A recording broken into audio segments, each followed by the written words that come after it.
Be sure to pound that like button. Pound that like button. Super chat is still available. If y'all have any Florida State questions, we'll answer to the best of our abilities with CJ. Have an emergency, but pound that like button. Subscribe if you haven't subscribed. Tell a friend to tell a friend. Follow us on absolutely every platform as well. Instagram, we keep the story moving. As far as our IG story, we keep the reels popping. We try to stay engaged with our audience as much as we can on every single platform. So follow us everywhere. I get into some Gator, just camp talk. I don't have a whole lot. We back at practice. Is the first practice back after spring break. Not a whole lot, man. Just some things I'm hearing. Jaydon Hill announced that he's moving full time to the star position. He's moved around a little bit in that secondary. Played outside. He's played some star previously, but he's solely playing star. I could tell just by the moves of the offseason that the staff, you could tell what position they're concerned about, just by where position, what players are like moving towards. We had Jamarcus Weston move towards safety. Jaydon Hill announced that he's full time at the star, so I know that's a position of concern for them. And I also expect them to go find a safety and maybe a star in the portal in this after this post spring transfer portal window. But right now, Jaydon Hill has played okay. He's had a okay career so far. I don't think he's physically built to play in the SEC. He's on the slender side. Uh, I think he could go play in the ACC or some other conferences, maybe Conference USA, Pac-12, and be a bona fide starter. But I don't think he's fit to be a star in that position. We need somebody. We haven't had a for sure star since Chauncey Gardner left. We just got to find somebody. Wouldn't mind seeing one of the freshmen get a shot there with Denson, Sharif Denson out of Jacksonville, or even uh, I'm trying to think who else we got on the roster right now that could probably fit the bill. But we're trying to solidify safety as well. Kamari Wilson came out a 5-star, but not a whole lot of reps there. Miguel Mitchell, there's a lot of hype about how explosive he is, how fast he is, but not a whole lot on film or reps there. So safety and stars is going to be a position that I'm just watching throughout spring, and we're going to need some help to come through the transfer portal for some older help. We got some young guys, but I don't think they're ready. Quarterback, there's no battle at quarterback. I'm hearing Graham Mertz and Jack Miller are the top two guys, but it's Graham Mertz's job to lose. I hope we're going to get a quarterback in the transfer portal window. I'm hearing that's a thing. There's a lot of quarterback battles around the country to follow, but right now, just from where we at, watching all these quarterback battles around the country, you have Ole Miss with Jackson Dart, Walker Howard, Spencer Sanders, and it's a three-man battle. Texas, the same thing. Quinn Ewers, Malik Murphy, Arch Manning. Bama has Jalen Milroe, Ty Simpson. After losing a quarterback like Anthony Richardson, I just don't think it's a comfortable position to be just handing the job to Graham Mertz. Jack Miller's not providing any real quarterback battle there, so I just think competition breeds, the better out of people. So they need to get another quarterback in the second window. Graham Mertz is a suitable quarterback, but nobody pushing him in camp. You're not gonna get the best out of him. You know what I'm saying? He's just being Right. handed a job, dog, and I just don't believe in that. So he needs some competition to be brought into that locker room this spring. Um, that'll be a comment take. Other Gator podcasts will start talking about that. I think if Billy don't do it, it's a mistake.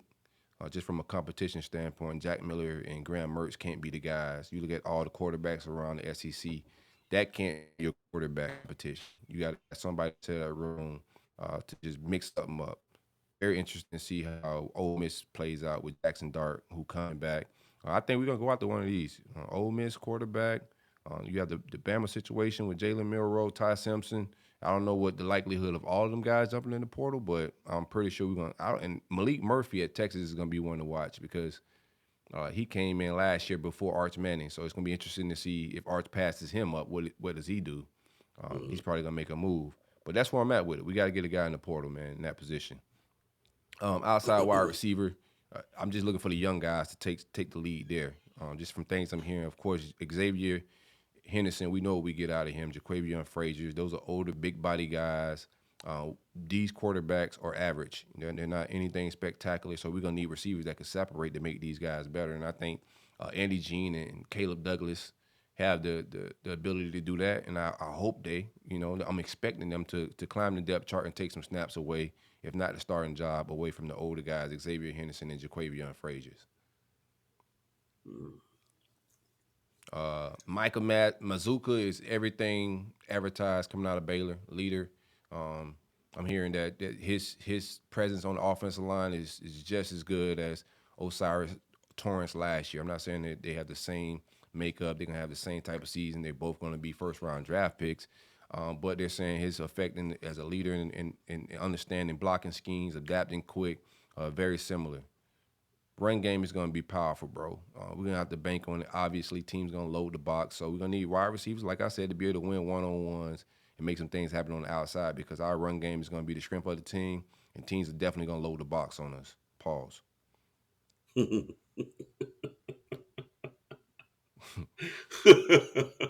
So that's a new way. I didn't even think of that one, especially when it comes to football. You say that shit all the time. Yeah, the trenches has just been an absolute battle. Every clip I see and what I'm hearing behind the scenes, offensive line versus defensive line has been just, big man on big man, a lot of explosive players. Loving Caleb Banks. I know everybody's hyped about Cam Jackson, the transfer from Memphis, but Caleb Banks is just showing a lot of pop at that position out of his stance. We haven't seen that type of get off in a little minute. Overall, our whole defensive line is going to be a strength on the team. Last year was a weakness. I expect Desmond Watson snaps to go down a lot because his weight's going up a lot, and that's a good thing that we got some bodies in here. While you're missing somebody with 5-star abilities like Jervon Dexter, we're pulling in enough players this year that we'll be able to rotate, keep bodies fresh, and throughout the season just have better down the middle play, but definitely at defensive tackle. That's all I Yeah, got for camp, man. I ain't got a whole lot. This is the first practice back. I'm waiting on the scrimmage to happen so I can get a real glimpse at the depth chart. Don't want to feed the people fluff. Just vibes that I feel at quarterback. I'm feeling like we need some competition there. You know what I'm saying? I think like Graham Mertz is good enough to get us 7-8 games, but I said this on Stadium Miguel, and I'm gonna say it again on here. Billy's playing like his third year in Lagway getting on campus is the move. Players like that change coaches' careers. Jameis Winston changed Jimbo Fisher's career. Tim Tebow changed Urban Meyer's career. Quarterbacks coming in like that could change a coach's trajectory, and I think you got to get you 8-9 wins. And then when the young boy get on campus, I think he's going to be the type of guy, as we're seeing, he's special. He's going to play as a true freshman, and things will change from there. Well, the skill position is already being recruited at a high level. So when Lagway get on campus, he's going to have toys to play with. Have an offensive line. He's going to have defensive trenches. He's going to have the talent there to be able to win. You just got to get to year 3. Going below 500, it's going to just be good vibes. Your seat's going to be too hot with Lagway. So I think he needs to get him 7-8 wins, over 500 at worst. So you got to be over 500 just to keep that seat warm and not scorching hot. It's a blazer. Yeah, they don't give you much time these days, man. It's just They crazy don't too. give him enough time to get Lagway on campus. They ain't crazy, right? Oh They don't give him to the end. You got somebody like that committed, right. right? So, Yeah. That's just smart money. I mean, you don't want to just be paying people to keep firing them either. Um, right. we already spoke on it several times. The pool is small, but if Lagway uh, is as advertised and turns out to be, a top-notch collegiate player, like you said, it could change the trajectory of the program in general.